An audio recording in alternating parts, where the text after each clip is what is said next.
इन 10 लोगों के यहाँ भोजन करेंगे तो सीधे नरक जाएंगे। गरुड़ पुराण के अनुसार देखिए ये वीडियो अंत तक।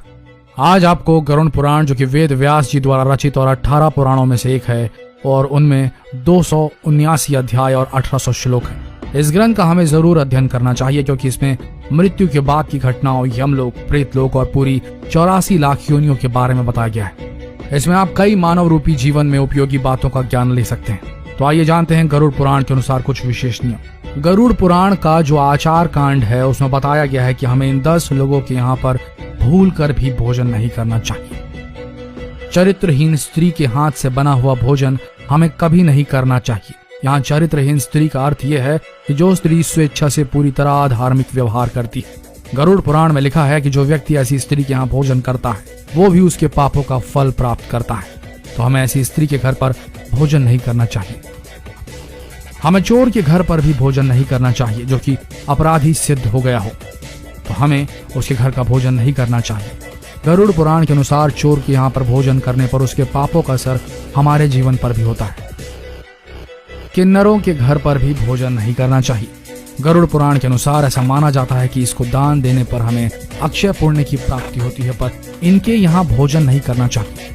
किन्नर कई प्रकार के लोगों से दान में धन प्राप्त करते हैं और इन्हें दान देने वालों में अच्छे बुरे दोनों प्रकार के लोग होते हैं और उन्हीं पैसों से वो भोजन बनता है जिसको हमें ग्रहण नहीं करना चाहिए। अगर कोई व्यक्ति किसी गंभीर बीमारी से पीड़ित है या कोई व्यक्ति छूत के रोग का मरीज है तो उसके घर में भी हमें भोजन नहीं करना चाहिए, क्योंकि ऐसे व्यक्ति के यहाँ भोजन करने पर हम भी उस बीमारी के गिरफ्त में आ सकते हैं और लंबे समय उस रोगी इंसान के घर के वातावरण में भी बीमारियों के कीटाणु फैले हो सकते हैं जो कि हमारे स्वास्थ्य को नुकसान पहुंचा सकते हैं। ध्यान रखिए, ये गरुड़ पुराण में लिखा है। अभी वर्तमान समय में तो काफी लोग ब्याज पर दूसरों को पैसे देते हैं, लेकिन जो लोग दूसरों की मजबूरी का फायदा उठाते हुए और अनुचित रूप से अत्यधिक ब्याज लेते रहते हैं, गरुड़ पुराण के अनुसार उनके घर पर भी हमें भोजन नहीं करना चाहिए। हमें किसी भी परिस्थिति में दूसरों की मजबूरी का लाभ नहीं उठाना चाहिए, क्योंकि ये पाप माना गया है। गलत ढंग से कमाया गया धन अशुभ फल ही देता है। अगर कोई व्यक्ति निर्दयी है और दूसरों के प्रति मानवीय भाव नहीं रखता और सभी को कष्ट देते रहता है तो उसके घर का भी भोजन हमें कभी नहीं खाना चाहिए। ऐसे लोगों द्वारा कमाए गए धन से बना खाना हमारा स्वभाव भी वैसा ही बना देता है और इससे हम भी निर्दयी बन सकते हैं। जैसा खाना हम खाते हैं हमारी सोच और विचार भी ठीक उसके जैसे ही बन जाती है। जो लोगों की आदत दूसरों की चुगली करने की होती है, हमें उनके यहाँ पर या उनके द्वारा दिए गए खाने को कभी भी नहीं खाना चाहिए। चुगली करना बुरी आदत है। चुगली करने वाले लोग दूसरों की परेशानियों में फंसा देते हैं और स्वयं आनंद उठाते हैं। इस काम को भी पाप की श्रेणी में रखा गया है। अतः ऐसे लोगों के यहाँ भी हमें कभी भोजन नहीं करना चाहिए। अगर कोई राजा निर्दयी है और अपनी प्रजा का ध्यान नहीं रखता है और सभी को कष्ट देता है तो उसके यहाँ का भोजन नहीं करना चाहिए, क्योंकि राजा का कर्तव्य है कि प्रजा का ध्यान रखे और अपने अधीन रहने वाले लोगों की आवश्यकताओं को भी पूरी करे। जो राजा इस बात को नहीं रखता है और सभी को सताता रहता है तो हमें उसके यहाँ भोजन नहीं खाना चाहिए।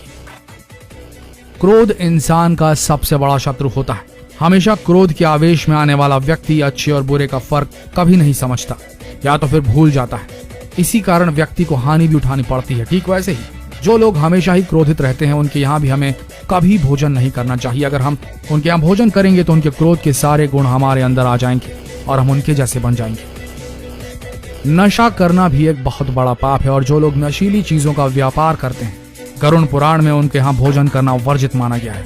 नशे के कारण कई लोगों के घर बर्बाद होते जा रहे हैं। इसका दोष नशा बेचने वालों को भी लगता है और ऐसे लोगों के यहाँ भी हमें कभी भोजन नहीं करना चाहिए और उनके पाप का असर हमारे जीवन पर कभी नहीं लेना चाहिए। तो दोस्तों, ये थे वो 10 लोग जिनके यहाँ हमें भोजन नहीं करना चाहिए। ये ज्ञान गरुड़ पुराण में लिखा हुआ है। तो जितना हो सके इस वीडियो को शेयर करें और लोगों को पाप का भागीदार बनने से रोकें।